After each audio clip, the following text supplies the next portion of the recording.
de tout le monde à l'Union sacrée et de Madame Souminois. Mais à notre grande surprise, nous avons un gouvernement qui est presque égal au gouvernement passé. 54 membres de ce gouvernement, le gouvernement passé était de 57 personnes. Au-delà de ça, moi, la taille, ce n'est pas ce qui pose beaucoup plus de problèmes, mais plutôt la qualité des animateurs, ouais, du gouvernement laisse aussi à désirer. Je vais vous rappeler ici que lorsque Mme Soumino a été nommée, et c'est là que je me permets de dire aujourd'hui que je vois Mme Soumino avec beaucoup de difficultés dans la gestion de ministre qu'il a, et aussi de la mission qui est la sienne, celui de coordonner l'action du gouvernement en fait d'atteindre le projet du chef de l'État qui est effectivement celui d'améliorer le bien-être des Congolais.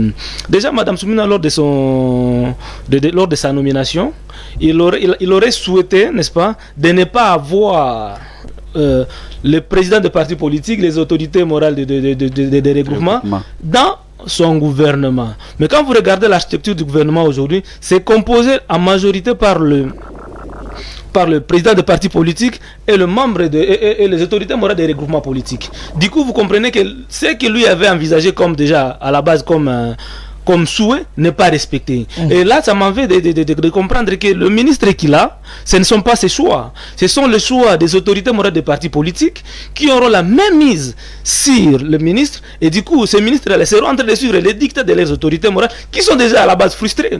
Parce qu'il faut relever ici qu'il y a une frustration grandissante au sein de l'Union sacrée qui ne va pas permettre à ce que ce gouvernement ici soit à mesure de relever les défis que nous avons. En l'Union sacrée, il y a des grognes à tous les niveaux. Et c'est pourquoi je vous ai dit ici que ce gouvernement ici est porté des germes et des conflits. Ce gouvernement ici est anticonstitutionnel. Je peux vous dire, si vous lisez l'article 90 plutôt, pardon, de la Constitution, la Constitution veut que les gouvernements soit représentatif. Vous avez soulevé la province de Maniema qui n'a aucun représentant dans le gouvernement ici. Maïndom aussi. Déjà, il y a deux provinces. Donc, ça veut dire qu'il y a plusieurs provinces qui n'ont pas de représentants dans le gouvernement. Vous voyez? Où est la cohésion nationale? Donc, ce gouvernement ici, cette cohésion nationale qui est déjà faible, ce gouvernement ici vient encore renforcer la faiblesse de la cohésion nationale pour laquelle nous sommes en train de nous battre pour relever. Malheureusement, le gouvernement de Mme Soumino vient renforcer encore cette cohésion qui est fragile. Et ça, c'est compliqué. Le gouvernement ici, comme l'avait dit le chef de l'État, voulait assez que, donc, dans ses speeches, il a manifesté le vœu de ne pas reprendre les erreurs du passé, les erreurs commises par le gouvernement Sama. Mais quand vous voyez les membres qui constituent le gouvernement Soumino, c'est composé des anciens membres qui ont échoué, qui sont les auteurs de l'échec décrié par le président de la République dans le gouvernement. Plus ou moins 40% du gouvernement passé sont reconduits. Il y a des créations de ministères dont on ne sait pas, ça aura quel rôle. Au contraire, ça vient encore créer des conflits dans la façon de gouverner le pays. Je vous en donne quelques exemples. Prenons l'exemple du ministre délégué à l'urbanisme, chargé de la ville. Chargé bien de la ville. Il s'agit de quelle ville? De la ville de Kinshasa? De la ville du Bandundu? De la ville de Bukavu? De la ville de Likasi? Et si il est chargé de la politique de la ville, qu'en est-il des gouverneurs de province? Quel sera le rôle des gouverneurs de province? C'est là qu'il y a des problèmes. Ça veut dire que ce ministère-là viendra s'accaparer de certaines attributions dédiées à des entités décentralisées, qui sont déjà à la base autonomes. On parle de la ville. Il s'agira de la ville de Kinshasa. Est-ce que le gouverneur de Kinshasa, s'il lance un projet de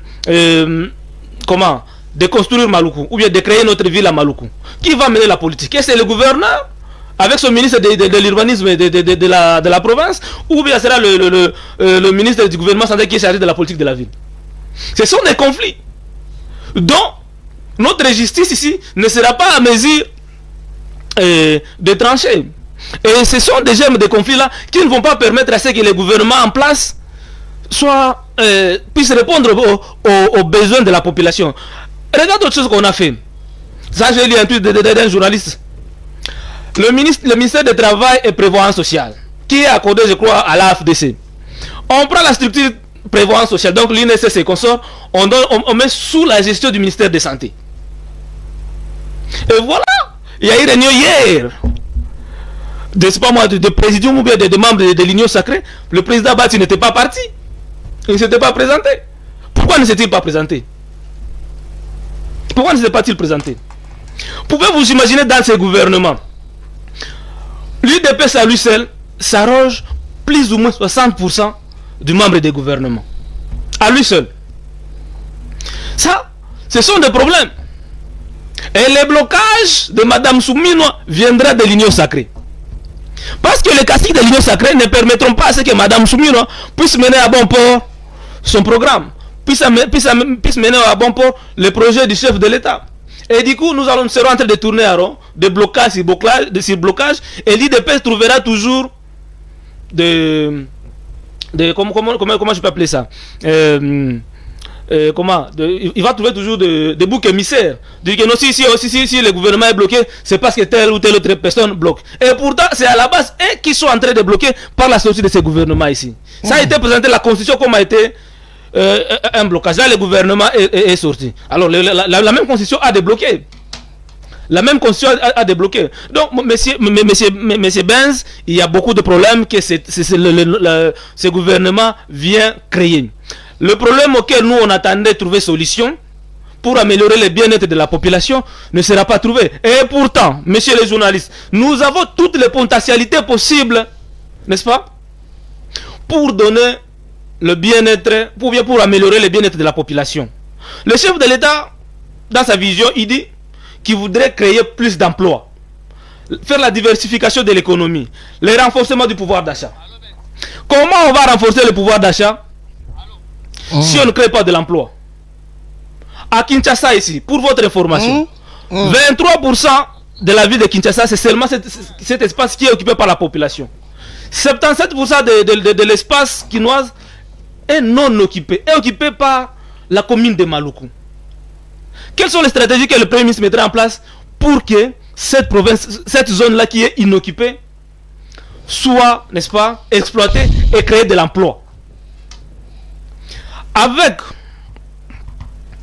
tout ce que nous sommes en train de voir aujourd'hui, on s'est dit qu'il sera quasiment impossible que ce gouvernement ici puisse nous donner le bien-être social. Et du coup, vous allez me dire, nous sommes ici sur le plateau de Six Télévisions, le gouvernement soumis, je ne donne pas la chance que ça peut aller au-delà d'une année. Ça ne va pas aller au-delà d'une année, parce que les conflits déjà que ça vient de créer, les députés de Maïndombe, les députés de Maniema, ils vont se mettre ensemble. Ils sont déjà mis ensemble.